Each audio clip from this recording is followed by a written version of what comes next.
Yemen फिर दहाड़ा। Yemen ने फिर किया आक्रमण। एक और मालवाहक कंटेनर शिप पर ताबड़तोड़ हमले किए, चिथड़े चिथड़े कर डाले उस कंटेनर के। यमन ने यह 25वां आक्रमण किया है और इस बार निशाना बनाया है एक माल्टा फ्लैगशिप को। यह माल्टा देश का एक शिप था जिसमें कई सारे कंटेनर रखे हुए थे। और दोस्तों, शिप के ऊपर 3 एंटी शिप बैलिस्टिक मिसाइल के फायर किए जाने की खबरें भी आ रही है। दोस्तों, आपको बता दें कि एक एम्ब्रे नाम की एक United kingdom best maritime security service ने यह बात कंफर्म की है और वहां पर खड़ी आसपास की शिप्स ने बताया कि उन्होंने देखा 2 से 3 बड़े धमाके हुए और उन्होंने वहां 2 से 3 छोटे शिप्स को हमले वाले इलाके के आसपास से गुजरते देखा था। हुतियों ने ही इस खतरनाक घटना को अंजाम दिया है। यमन के बड़े हिस्से पर नियंत्रण रखने वाले हुती विद्रोहियों ने लाल सागर से होकर इसराइल जाने वाले सभी जहाजों को निशाना बनाने की चेतावनी पहले ही दे दी थी।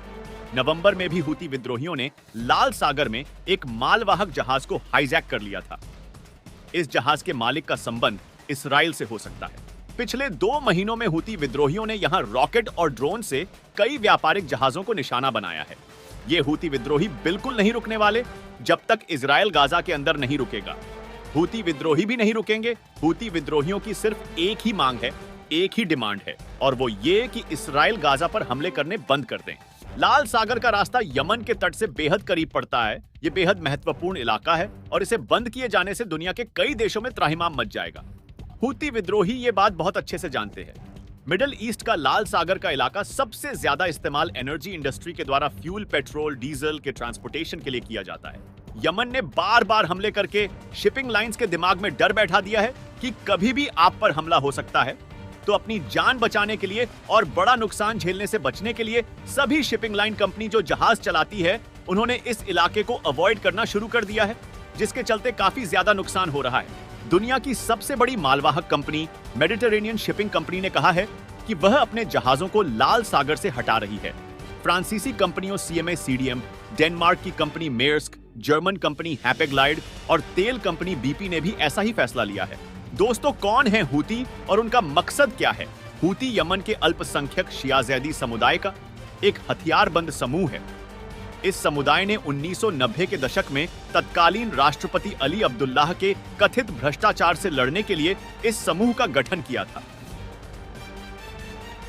वे खुद को अंसार अल्लाह यानी ईश्वर के साथी भी कहते हैं। 2003 में अमेरिका के नेतृत्व में इराक पर हुए हमले में हुती विद्रोहियों ने नारा दिया था, ईश्वर महान है, अमेरिका का खात्मा हो, इसराइल का खात्मा हो, यहूदियों का विनाश हो और इस्लाम की विजय हो। दोस्तों, हुती खुद को ईरान का सहयोगी भी बताते हैं क्योंकि उनका साझा दुश्मन है सऊदी अरब। शक जताया जाता है कि हुती विद्रोहियों को ईरान हथियार भी दे रहा है। अमेरिका और सऊदी अरब कहते हैं कि ईरान ने हुती विद्रोहियों को बैलिस्टिक मिसाइलों से लैस किया था, जिनका इस्तेमाल 2017 में सऊदी अरब की राजधानी रियाद पर हमले के लिए किया गया था। इन मिसाइलों को हवा में ही मार गिराया गया था। हुती लाल सागर के एक बड़ी तटीय इलाके पर नियंत्रण रखते हैं। यहीं से वे जहाजों को निशाना बना रहे हैं। दोस्तों, क्यों अमेरिका और बाकी सारे नेशंस एक साथ मिलकर भी हुती विद्रोहियों को नहीं पछाड़ पा रहे हैं? तो उसके पीछे एक बहुत बड़ा कारण है कि यमन के हुती विद्रोही फाइटर के पास सिग्निफिकेंट पावर है लाल सागर के अंदर, और वो सिग्निफिकेंट पावर मैरीटाइम और एरियल वॉरफेयर कैपेबिलिटीज में है, यानी कि समुद्री वॉरफेयर यानी कि नेवल वॉरफेयर में काफी एक्सपर्ट है। और साथ ही उनके पास एरियल वॉरफेयर का भी जुगाड़ है, यानी कि आसमानी हमला करने का भी जुगाड़ है। ये हेलीकॉप्टर्स का भी इस्तेमाल करते हैं। यमन के लड़ाकों ने गुरिल्ला वॉरफेयर सीखा है, पर ये उन्होंने माउंटेनियर्स इलाकों में सीखा है, क्योंकि यमन का एक बड़ा हिस्सा पथरीला है, पहाड़ी है, और वहां पर इन्होंने ट्रेनिंग की और उसके बाद उन्हें समझ में आ गया था कि हम जमीनी लड़ाके तो ठीक तैयार कर रहे हैं, पर हमें पानी के अंदर अपना डोमिनेंस बनाना होगा। पानी के अंदर लाल सागर का जो इलाका जुड़ता है यमन से, उस इलाके में यमन की धौंस होनी चाहिए। तो उसके लिए उन्होंने फिर अपने सोल्जर्स को ट्रेन करना शुरू किया और उनके पास इतनी खतरनाक एंटी टेक्नोलॉजी ऑलरेडी मौजूद है।